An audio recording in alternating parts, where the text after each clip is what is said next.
Coming up next, oh man, it's the latest edition of our Taboo Songs Countdown. This time is Volume 4. Today, we're exploring the stories behind 5 controversial tracks that deeply offended certain segments of society. It's where some people just love to be offended. One hilarious double entendre song that sounded like a nursery rhyme. Easy to sing. It came under fire from a teacher-turned-crusader who tried to ban it from the airwaves, but it only made it a legend's most popular song. You're going to love this one. Then there's another track that was accused of glorifying domestic abuse, but it was the complete opposite of what it was accused of. Some people just don't listen to lyrics. There's another where a man got arrested just for playing the song. And then there's this kid's song that supposedly contained hidden messages promoting smoking doobies. I know you'll know what that one is. These tracks had the morality police hyperventilating, melting down, and losing their friggin' minds. The stories are coming up next on Professor of Rock. Hey music junkies, Professor of Rock, always here to celebrate the greatest artists and the greatest songs of all time. You know, if you ever consume new Coke and immediately miss the old taste, you're going to dig this channel of deep musical nostalgia. Remember, Coca-Cola Classic came right after. Make sure to subscribe below right now. Click the white button and click the bell so you always know when our stuff comes out. We have some great interviews coming up. You're going to be surprised. Also, check us out at professorofrock.com for our live streams and other videos, full interviews you won't find here. All right, it's time to do the taboo. The sweetest taboo, as Sade would say. Really excited about this one. This was so entertaining.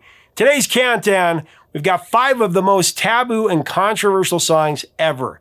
Now, some were targets of bans and boycotts. Others stirred up backlash, whether they deserved it or not. Most of the time, they don't deserve it. Each one is wrapped up in scandal one way or another, so let's get into it. Coming in at my number 5 pick, I'm going to go with a one-hit wonder that had everybody doing disco karate, talking about Carl Douglas and Kung Fu fighting. Everybody was Kung Fu fighting. And this one is it's insane, this story. You're not going to believe it. In 1974, Jamaican-British singer Carl Douglas recorded Kung Fu Fighting, a track that unexpectedly became a global sensation. Now, initially, it was intended as a B-side. We hear that a lot. The song was completed in just 2 takes due to limited studio time and money. However, its infectious rhythm and timely theme, it captured audiences and it propelled it to the top of the charts in the US and the UK.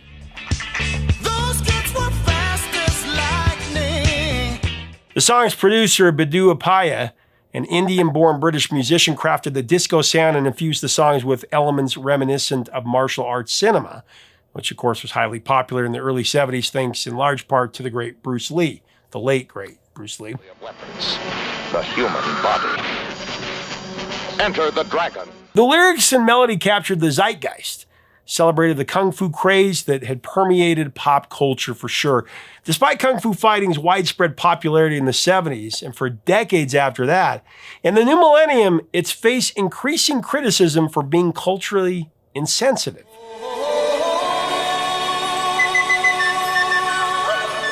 Okay, so the song's use of the term funky Chinaman and its mimicry of Asian musical motifs are points of contention.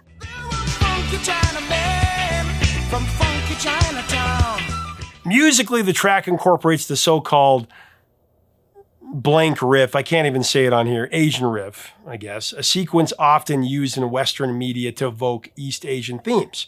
This 9-note motif has been criticized for reinforcing simplistic and exotic notions of Asian cultures. Naysayers argue that these elements contribute to a caricatured portrayal of Asian culture.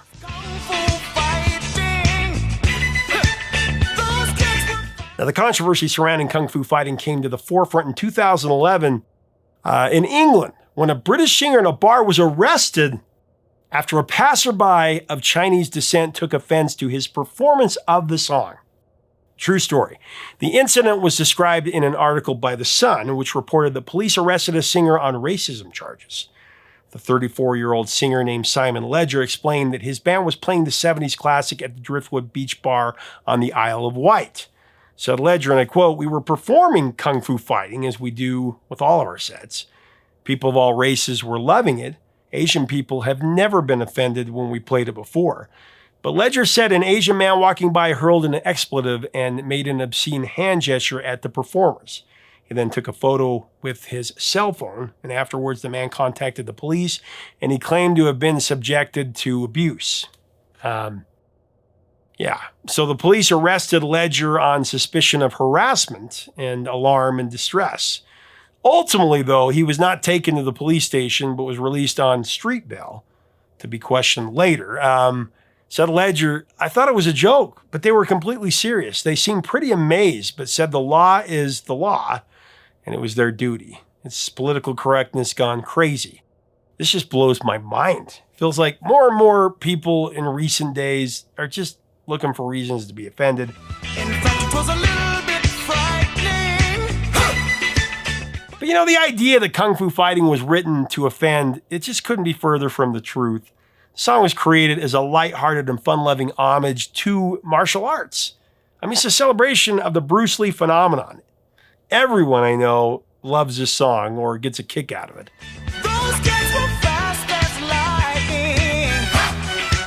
In interviews, Carl Douglas has doubled down on the idea. In a 2011 interview with The Guardian, Carl Douglas said, "It was meant to be fun. There was no malice intended at all."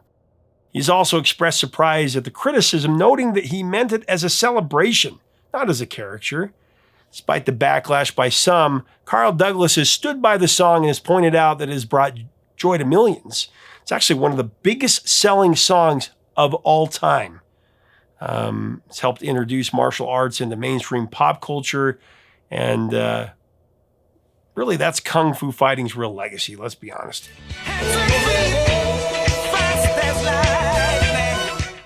All right, coming in at number 4, I've got a band that ruled the 90s with a mainstream rock sound. Talking about Matchbox 20 and the song Push.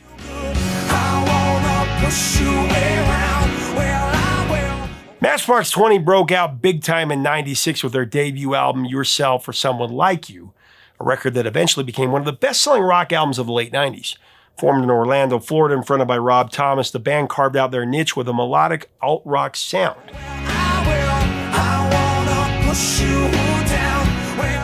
The LP launched 5 major singles that ruled rock and pop radio. There was Long Day, 3 a.m., Real World, Back to Good.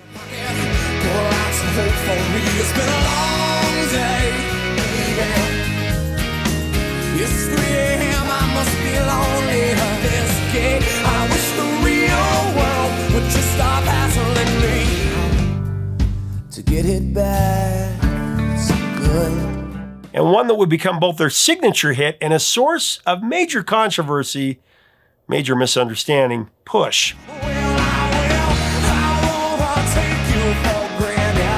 Now, released in 1997, Push introduced Matchbox 20 to the mainstream in a big way. The track climbed to number 1 in the alternative airplay chart. It went to number 3 in the pop airplay chart and number 4 in the mainstream rock chart. This was back when they were trying to sell albums, so they didn't release the single. With steady rotation on MTV and radio across the country, Push played a huge role in propelling Yourself for Someone Like You to 15 million copies sold worldwide.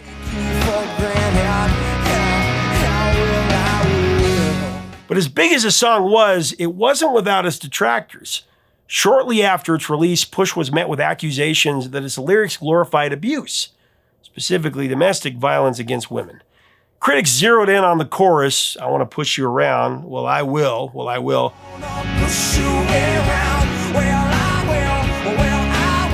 Feminist groups instigated protests, and at least one group attempted to have Push banned outright, claiming that it promoted abuse toward women. Now, Rob Thomas was completely blindsided by this uproar. In multiple interviews, Rob explained that Push, it was written about being emotionally abused by a woman. And it was partly inspired by a toxic relationship that he'd just been in. In fact, he told Rolling Stone, and I quote, "It's not a misogynist song. It's about emotional control and being manipulated."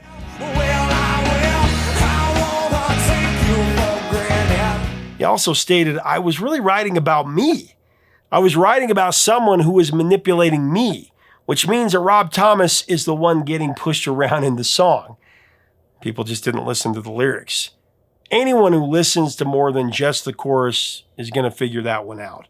The song is essentially a duet, but sung by just Rob. He didn't have a duet partner. The phrase "she said," that clues you into the back and forth. That Thomas said he wanted to, flip the script on typical gender assumptions in rock songs. She said, I don't know if I've ever been good enough. Actually, on VH1 Storytellers, Thomas affirmed once that he was exploring how men can actually be emotionally abused in relationships as well. And he knew about this from experience. Now, at the end of that toxic relationship that I mentioned before, Rob's ex-girlfriend actually gave away all of his clothes to charity and left him so broke, the local bands pitched in and gave him free t-shirts to wear.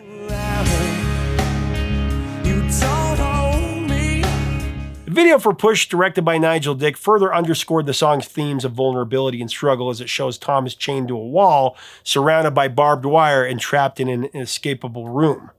All virtual metaphors for the emotional entrapment and pain that he's suffering.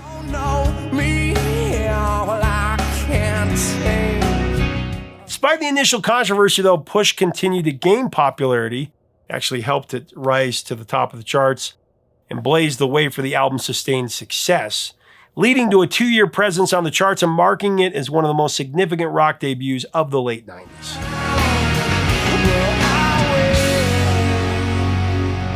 All right, coming in at number 3 on the countdown, I have an innocent children's song that many believe was trying to promote smoking doobies. It's Peter, Paul, and Mary with Puff the Magic Dragon.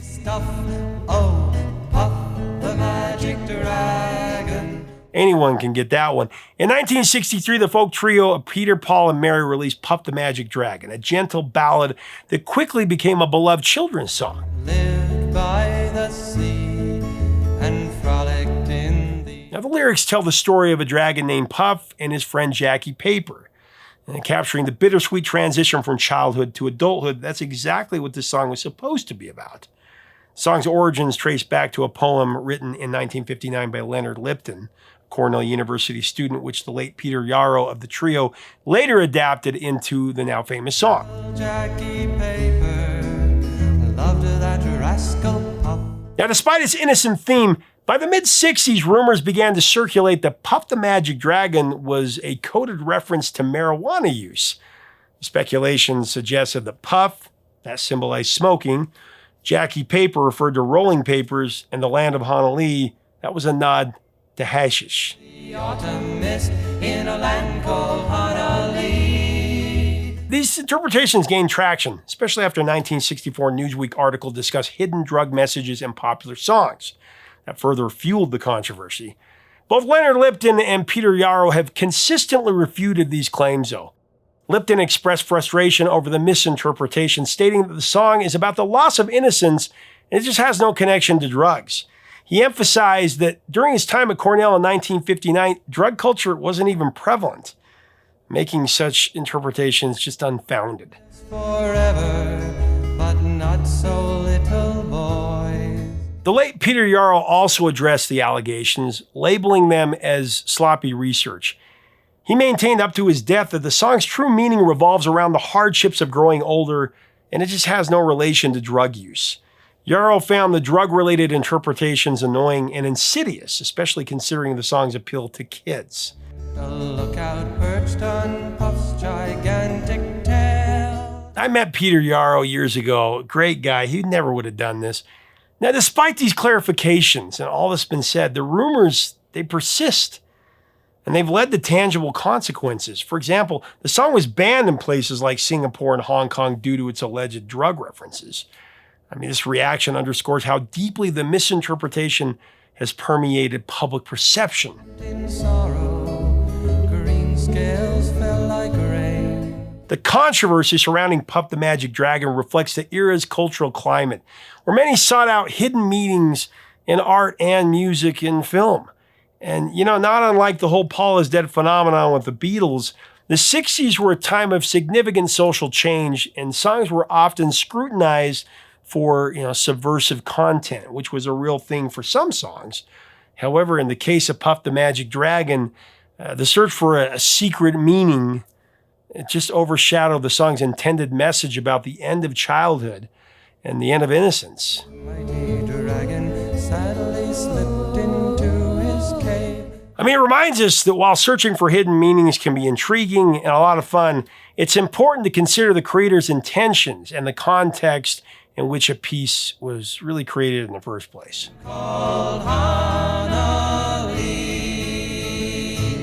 All right, so we made it to number 2, the bridesmaid position. And for this one, I've got a singer who is no stranger to controversy. In fact, her entire career has thrived on pushing people's buttons altogether. It's Madonna with Like a Prayer.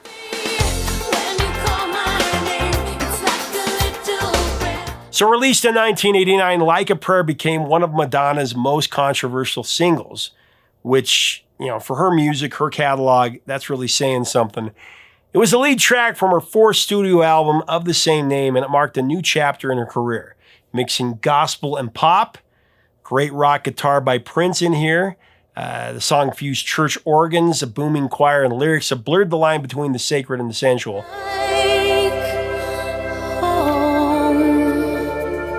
Actually, Prince's part was cut out, but there was one part that survived. More on that later. Madonna wrote Like a Prayer during a major turning point in her life. Now, fresh off her divorce from Sean Penn, she was ready to dig deeper, and the result was one of her most personal tracks. Working with longtime collaborator Patrick Leonard, she leaned into her Catholic roots. She explored faith and guilt and sexual desire in equal measure.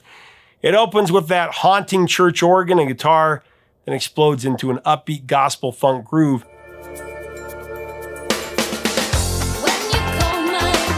And of course, Madonna didn't just release the song, she launched it with a global spectacle. She signed a $5 million deal with Pepsi, premiering the track in a flashy 2-minute ad called Make a Wish, where she dances through the streets and reflects on her childhood. It was a marketing first, a pop single debuting inside a soda commercial. The ad dropped during the 31st Grammy Awards and reached an audience of 250 million.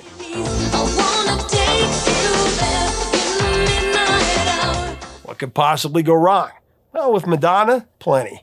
A month after Madonna's big Pepsi debut, it was time to unveil the real story behind Like a Prayer, the music video. It premiered globally on Entertainment Tonight before heading to heavy rotation on MTV. And right away, it set off fireworks. The video opens with Madonna witnessing a violent crime. A young woman is attacked, and an innocent man is wrongly arrested for it. Life is a mystery. She flees to a church for refuge, where she sees a statue of a saint who looks just like the man from the street. That statue comes to life, and it kisses her, and suddenly we're into a swirl of provocative imagery. There's crosses on fire, stigmata, religious iconography. Just like a child. And Madonna herself in a low-cut slip, dancing like she's both praying and provoking. The stark contrast between Pepsi's feel-good ad and the intensity of the music video, that left people stunned. And not in a good way. Religious groups around the globe sounded the alarm.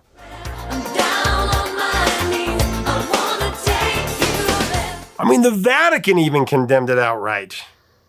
Pope John Paul II weighed in, calling the video blasphemous. Of course, protests followed quickly, and Pepsi, caught in the firestorm, they pulled their ad and canceled Madonna's contract. But Madonna kept the $5 million anyway. That might be the biggest win in commercial history there.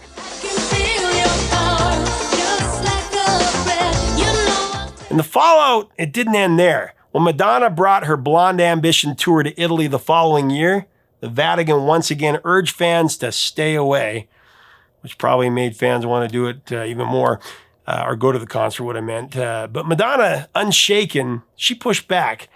I'm aware that certain groups think my show is sinful, but the people who understand what I'm doing aren't offended by it. Once again, the controversy only seemed to fuel her fire and her fame. Despite the outrage, or maybe because of it, Like a Prayer became a defining moment in Madonna's career. The single went to #1 in over 20 countries, including the US, the UK, and Canada, and the video earned a nomination for MTV's Video of the Year.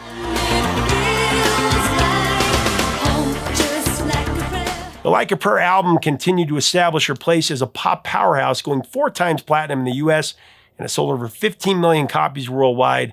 Spawned 6 singles, including 2 more top 10 hits, Express Yourself and Cherish.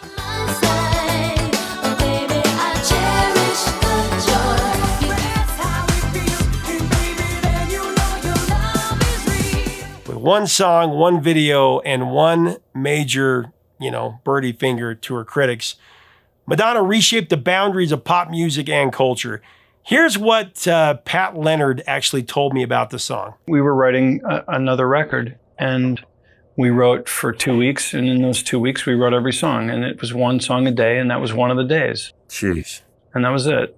And, wow. I mean, I'm telling you the truth. That was it. We wrote for 10 days, and we wrote 10 songs. Jeez. Those were the songs, and I don't think there was anything that didn't get used. And many times, and I don't know about Like a Prayer, I don't remember, but many times the day we wrote it, the day she sang it, that was it. That was it. Never sang it again. Never played it again, just overdubbed on it. A lot of work went into Like a Prayer, but it was 10 weeks or something. It wasn't 20. Do you know what I mean? It was fast and condensed, and especially when you bring in choirs and orchestras and right. A couple different rhythm sections and Andre Crouch and the choir. Yeah. I remember the suggestion of the title. Like there was a kind of a physical position in the studio. I had a station with a keyboard and a bunch of keyboards like these hooked up. I mean, some of these are still the same ones. Her sitting on the floor, and she'd start writing. She'd kneel on the floor and she'd write on a legal pad. And at some point, she looked up and she went, "How about Like a Prayer?" I said, "Good." She just keeps writing, goes to the bathroom, writes a little more, says, "Okay, let's try it." And oftentimes, that was it, really, really focused. And I think we were both really focused, but she's crazy focused. I mean, she's really amazing that way. And then what do you do to get the verses to move, but not have anything too big? So Luis Conte put bracelets on a piece of foam and tapped them with little pieces of metal. That's the whole rhythm in the verses every time, which scared everybody to death but her and me. I thought that's what made it work, was this thing where it's so tiny and it's so big and it's so tiny and so big. I mean, without the perspective shift, everything is here. I mean, when you go from here to here, this becomes huge. Do you remember how it started on piano? Or she just wrote the lyrics and you kind of... No, I mean, when she got there, I already had a track. I would already have a track.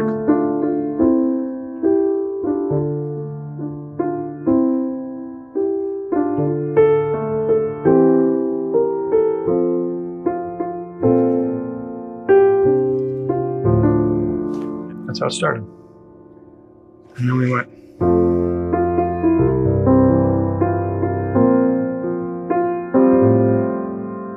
How's it go? No.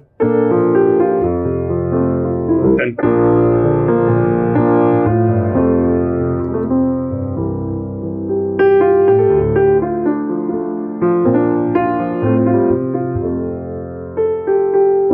I mean, if you hear it like this, it's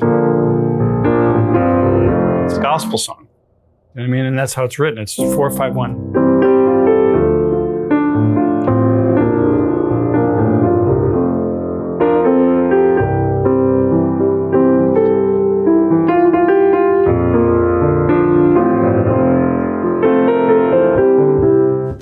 So why in the heck have you not put together an album of those songs playing on the piano just like that? Because I would listen to that album every day. I'm not kidding you. Well, I'll make you one now. Seriously. I've read somewhere that the big guitar part before it goes was Prince. Prince. Yeah. My Front Door Slams, a sample from Andre Crouch's choir.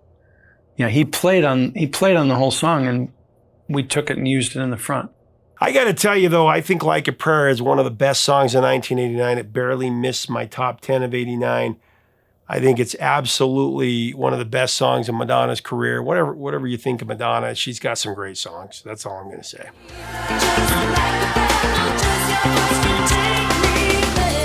All right, for my number one pick today, I've got a song that I've actually received hundreds of requests for. I think like 800 something. It's also made plenty of worst songs ever lists, and it's become the biggest hit for one of rock's founding fathers. I got Chuck Berry with My Ding-a-Ling. Told me it was my ding-a-ling-a-ling, oh, my ding-a-ling. Bet you didn't see this one coming. So by the early 70s, Chuck Berry had already done more for rock and roll than most artists could ever dream of. He didn't just move the needle, he built the dial. Go, Johnny, go, go.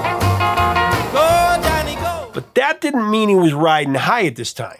Legal troubles, jail time, and personal scandals had turned the trailblazer into a walking contradiction. He was a legend with a stalled career. His live gigs, they were a roll of the dice. Chuck Berry didn't travel with a band and famously insisted on being paid in cash. He'd show up with his guitar, he'd plug it in and play with whatever local musicians were there. Occasionally it worked, but more often than not it didn't. My ding-a-ling, I wanna play with my ding-a-ling.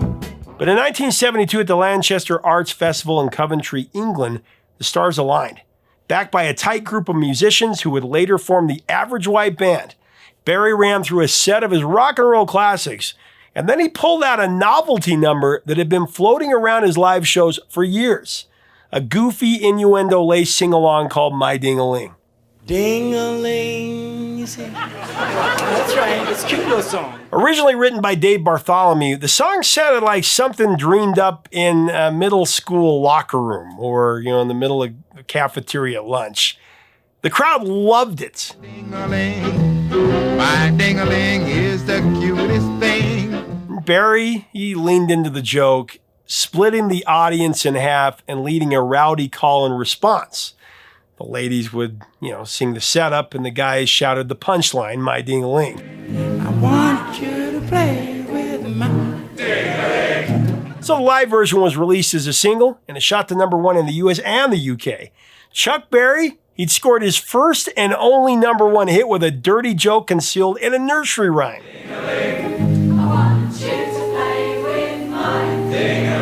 But not everybody was laughing. The song was condemned by parents groups, school boards, and conservative watchdogs. In the UK, moral crusader Mary Whitehouse launched a campaign to ban it from the BBC outright. Whitehouse had made her life's work to uphold family values in British broadcasting. As founder of the National Viewers and Listeners Association, she was a well-known figure for campaigning against what she saw as declining standards on TV and radio. For her, My Ding-a-Ling, with its cheeky double entendres, just went way too far. She called it repulsive, and she accused it of encouraging indecency. I would sing, I'd sit there and play with my ding-a-ling. Whitehouse's campaign made headlines across the UK, turning the song into a flashpoint in a cultural tug-of-war. While the BBC never totally banned this song, many radio producers took her complaints seriously and scaled back on airplay, though not before it had already hit #1. Ironically, Whitehouse's outrage only added fuel to the fire. The controversy gave My Ding-a-Ling even more publicity. Suddenly, this ding-a-ling thing wasn't just a goofy crowd pleaser, it was the forbidden fruit of pop radio altogether. And the more Whitehouse tried to silence it, the more people tuned in. The bell would ring to catch me playing with my ding-a-ling. Some fans were baffled that the man behind Johnny Be Good was now leading sing-alongs about silver bells on a string. But for Chuck Berry, it was all part of the show. He didn't care. He just laughed it off saying, it's fun, and that's what rock and roll is supposed to be. For him, My Ding-a-Ling was a middle finger to the gatekeepers. A reminder that music didn't always have to be serious to make an impact.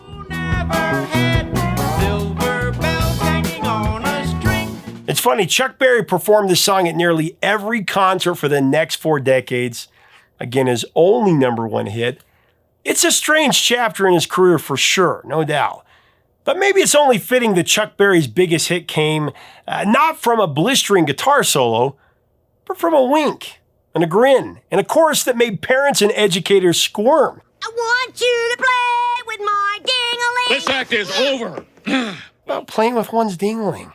I'm, of course, talking about silver bells on a string here. We all have one of those, right? I wanna play with my ding-a-ling. Thanks so much for watching. Leave us a comment about your memories of these songs, your thoughts on these songs. My Ding-a-Ling is just one of the strangest chapters of music. And Push and Kung Fu Fighting, these are songs that are fun and people get offended by them. Let's talk about what are some other controversial songs that I should cover on here. I, for one, think that we should not take life so seriously as we do. We need to lighten up just a little bit. That's just my take. What is your take? If you like our content, we invite you to subscribe below. We'd love to have you as part of our community. Until next time, 3 chords and the truth, my friends.